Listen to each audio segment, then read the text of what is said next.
নমস্কাৰ, মই তৃষ্ণা পুনৰ মোৰ বাগিচালৈ আপোনালোকক স্বাগতম জনাইছোঁ। আজি আপোনালোকক মই ভিনকা দেখুৱাবলৈ লৈছোঁ। ভিনকা পাব আপোনালোকে এভেইলেবল। ভিনকা মানে হেংগিং ভিনকাটো খুব বহুতে বিচাৰি আছিলে আৰু আপোনালোকে এইখিনি সময়তে সংগ্ৰহ কৰিব পাৰে। বাৰিষা বেছি সুন্দৰ হোৱা দেখা যায়।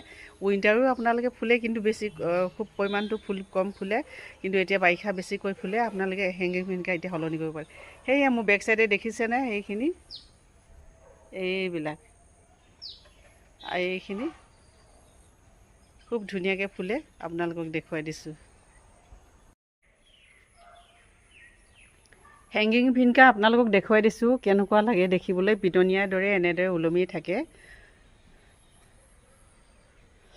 নমস্কাৰ, মই তৃষ্ণাই মোৰ বাগিচালৈ পুনৰ আপোনালোকক স্বাগতম জনাই আছোঁ। আপোনালোকক হেংগিং ভিনকা কেনেকুৱা, এয়া পিটনিয়াৰ দৰে ওলমি ওলমি ফুলে, খুব সুন্দৰ ধুনীয়া এটা ফুল নহয়নে?